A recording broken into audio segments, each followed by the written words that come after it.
عنوان بھی کل ہی کے حوالے سے ہے، یعنی عنوان تھا کہ قرآن فہمی کے لیے حدیث کی کیا اہمیت ہے۔ تو اس ضمن میں ہم نے ان کے جو اٹھائے ہوئے سوالات تھے یا اعتراضات تھے یا یوں سمجھیں کہ جو طریقہ کار تھا، اس پر ہم نے گفتگو کی، کہیں اللہ اور رسول کی اطاعت کے حوالے سے، کہیں ان کی اتباع کے حوالے سے، کہیں ان کے اسوہ کمال کے حوالے سے۔ آج ہم ان کے ایک سوال سے بحث شروع کریں گے اور اس ضمن میں کچھ اصولی باتیں کریں گے، اور اگلی جو دو نشستیں ہوں گی ان میں ہم نے یہ سوال اور اس کے ساتھ بقیہ سوالات ان کو ایک یا دو نشستوں میں ختم کر دیں گے۔ اس ضمن میں انہوں نے ایک سوال یہ کیا ہے، سورہ البقرہ آیت 234، کہتے ہیں کہ قرآن میں یہ آیا ہے کہ والذین یتوفون منکم ویذرون ازواجا یتربصن بانفسہن اربعۃ اشہر وعشرا، کہتے ہیں کہ والذین، اور وہ لوگ، یتوفون، جو وفات پا جائیں تم میں سے، یعنی جو وفات پا جائیں تم میں سے، ویذرون ازواجا، اور وفات کے وقت وہ چھوڑ رہے ہوں اپنی بیویوں کو، یعنی گویا خاوند وفات پا جائے اور اس کی بیوی جو ہے وہ موجود ہو، تو اس بیوی کے لیے کیا حکم ہے، یا ایسی بیویوں کے لیے یتربصن بانفسہن اربعۃ اشہر وعشرا، تو وہ عورتیں رکی رہیں، یعنی اگلا نکاح کرنے سے رکی رہیں 4 ماہ، اربعۃ اشہر 4 ماہ، وعشرا، اور 10۔ یہ قرآن کی عبارت ہے۔ انہوں نے کہا جی یہ قرآن تو نعوذ باللہ سمجھ میں نہیں آ رہا، یہ جو قرآن کہتا ہے اربعۃ اشہر وعشرا، 4 ماہ اور 10، کہتا ہے، میں کہتا ہوں یہ 14 مہینے ہیں، یہ 14 مہینے ہیں، یعنی 4 مہینے وعشرن اور 10، کہتا ہے میں کہتا ہوں یہ 10 مہینے ہیں، پھر کہتا نہیں میں کہتا ہوں 10 سال ہیں۔ تو بتاؤ یہ 14 سال ہیں یا 14 مہینے ہیں، یعنی اربعۃ اشہر 4 ماہ وعشرا اور 10، تو کہتے ہیں کہ یہ عشرہ جو ہے یہ کیا ہے، یہ 10 مہینے ہیں، 10 ماہ ہیں، 10 سال ہیں، کیا ہیں؟ چونکہ کہتے ہیں کہ قرآن سے پتہ نہیں چلتا، تو اس لیے ہم حدیث کے محتاج ہیں۔ اچھا، اب جب حدیث کی طرف آتے ہیں تو ایک حدیث انہوں نے اس سوال کے جواب میں کوٹ کی ہے، اور وہ جو حدیث ہے وہ ان کے پمفلٹ کے صفحہ 17 پر ہے۔ اب اگر آپ کے پاس اس کا فوٹو سٹیٹ ہوتا تو بہت اچھا ہوتا، میں دکھاتا۔ وہ جو حدیث پیش کرتے ہیں وہ یہ ہے، لا یحل لامرأۃ، لا یحل لامرأۃ، کسی نہیں حلال کسی بھی عورت کے لیے، تؤمن باللہ والیوم الآخر، جو اللہ اور آخرت کے دن پر ایمان رکھتی ہو، ان تحد علی میت، کہ وہ میت پر 3 دن سے زیادہ سوگ کرے۔ اب یہاں انہوں نے ان تحد علی میت، یہ کہ وہ سوگ کرے میت پر، آگے لفظ ہے فوق ثلاثن، یہ لفظ ہے فوق ثلاثن۔ اب میں پوچھتا ہوں کہ فوق ثلاث جو حدیث ہے، ثلاثن تو عام ہے، تم نے کہاں سے لے لیا کہ صرف 3 دن ہے؟ نہ سوگ کرے وہ زائد 3 پر، 3 کے بعد یہ نہیں ہے 3 دن، 3 مہینے، 3 سال، یعنی علی ثلاثن، نہیں حلال اس کے لیے کہ وہ بقول ان کے سوگ کرے اپنی میت پر زیادہ 3 سے۔ اب 3 سے زیادہ 3 کیا؟ میرا بھی وہی سوال ہے، اگر جس طرح آپ کو قرآن سمجھ میں نہیں آیا، اسی طرح میں حدیث پر آپ سے پوچھتا ہوں کہ فوق ثلاثن، اب فوق ثلاثن کیا؟ ثلاثت ایام، 3 دن، 3 ماہ، 3 سال 3 ہفتے، یعنی اگر وہاں عشرہ کو تم نے اعتراض کا محل بنایا جی پتہ نہیں چلتا کہ عشرہ سے مراد کیا ہے، تو بالکل وہی اعتراض حدیث پر آ گیا کہ فوق ثلاثین، 3 سے زیادہ نہ کرے۔ بھئی 3 سے کیا، میں کہہ دو 3 ماہ ہیں، کیسے غلط کرو گے؟ 3 ہفتے ہیں، 3 گھنٹے ہیں۔ جو اعتراض کرنے کا انداز تمہارا ہے، اگر تمہارا مخاطب بھی وہی اسٹائل اختیار کر لے کہ جی اس سے بعد 3 منٹ ہے، 3 گھنٹے ہے، 3 دن ہے، 3 ہفتے ہے، 3 سال ہے، تو کیسے غلط ہے؟ پھر آگے کہتے ہیں الا علی زوج فانها تحد علیہ 4 اشہر وعشرا، مگر یہ کہ وہ اپنے خاوند پر شوق کرے، جو انہوں نے ترجمہ کیا ہے شوق کرنا لازم ہے 4 مہینے اور 10 دن۔ اب بالکل حدیث میں بھی وہی الفاظ ہیں 4 اشہر وعشرا۔ اب میں پوچھتا ہوں کہ تم نے عشرہ کا معنی 10 دن کیوں کیا ہے؟ حدیث میں تو نہیں ہے، یعنی حدیث میں تو وہی الفاظ ہیں 4 اشہر وعشرا، تو عشرہ کا معنی تم نے 10 دن کہاں سے کیے؟ یعنی جو اعتراض تم قرآن پر کر رہے ہو وہی عبارت تم حدیث میں پیش کر رہے ہو، تو اس حدیث کی عبارت میں تم عشرہ کا معنی دن کر رہے ہو، کیوں کر رہے ہو؟ تو ابھی میں جواب نہیں دے رہا، میں صرف ان کے جواب پر گفتگو کر رہا ہوں کہ ان کا جواب دینے کا سٹائل کیا ہے، اور وہ سٹائل کے ساتھ غیر منطقی ہے کہ جو اعتراض تم قرآن پر کر رہے ہو وہی اعتراض حدیث پر موجود ہے، تو کم از کم جو جواب اعتراض کا دینے کے لیے آیا اس کے اوپر تو وہ اعتراض نہ ہو۔ اگر آپ کے اوپر بھی وہی اعتراض ہو رہا ہے تو جواب آپ نے کیا دینا ہے؟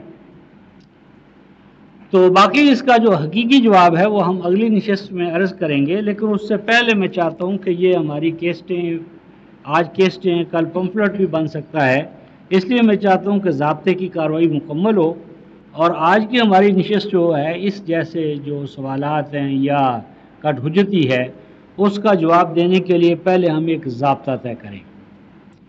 وہ ضابطہ یہ ہے کہ قرآن سمجھنے کے لیے کوئی اصول اور ضابطہ ہے یا کوئی اصول اور ضابطہ نہیں ہے فہم قرآن کے لیے؟ میرا اور قاری صاحب کا اختلاف ہو جاتا ہے، تو ہم کس طرح صحیح نتیجے تک پہنچیں گے؟ اور جو صحیح نتیجہ ہوگا اس کو پرکھنے کا طریقہ کیا ہے؟ آپ کہیں گے یہ ہے، میں کہتا ہوں یہ ہے، تو فیصلہ کیسے ہوگا؟ اس ضمن میں پہلے تو ایک اصولی بات اللہ رب العزت نے سورہ الانعام، یہ میں مختصر گفتگو کروں گا کیونکہ ان نشستوں میں ہم ان پہ گفتگو کرتے رہتے ہیں، صرف ضابطے کی کارروائی ہم مکمل کر رہے ہیں۔ سورہ الانعام آیت 105، اس میں یہ اصول بتایا وَكَذَلِكَ نُصَرِّفُ الْآيَاتِ وَلِيَقُولُوا دَرَسْتَ وَلِنُبَيِّنَهُ لِقَوْمٍ يَعْلَمُونَ۔ یہاں پر اللہ تعالیٰ نے یہ جو الفاظ وَلِيَقُولُوا دَرَسْتَ کہ آپ کے مخاطب پکار اٹھیں کہ اے رسول آپ نے قرآن سمجھا دیا جس طرح سمجھانا چاہیے تھا، اور قرآن کے علم کو علم والوں کے لیے جو علم کے متمنی ان کے سامنے نمایاں کر دیا جائے، تو اس کا طریقہ کیا ہے؟ تصریف آیات، یعنی قرآن فہمی کا الہی اور رسولی طریقہ کیا ہے؟ تصریف آیات۔ یہ قرآن سے ثابت ہوتا ہے، قرآن کو سمجھنے کا الہی طریقہ، نبوی طریقہ، رسولی طریقہ کیا ہے؟ تصریف آیات۔ یہ ایک اصول ہے، امید ہے کہ وہ اس سے اختلاف نہیں کریں گے، کریں گے تو پھر بات ہوگی۔ تصریف آیات کہتا ہے جو اہم بات ہے اگلی وہ ہے تدبر فی القرآن، یعنی قرآن کو صرف آپ نے پڑھنا نہیں ہے بلکہ آپ نے کتاب اللہ پہ تدبر کرنا ہے۔ تدبر کیا ہے اور اس کی کچھ مثالیں۔ پہلے تو کہ تدبر کیوں کرنا چاہیے، اس کے لیے 38 سورہ صاد، 38 سورہ صاد اور آیت نمبر 29، 38-29 میں اللہ رب العزت یہ ارشاد فرماتے ہیں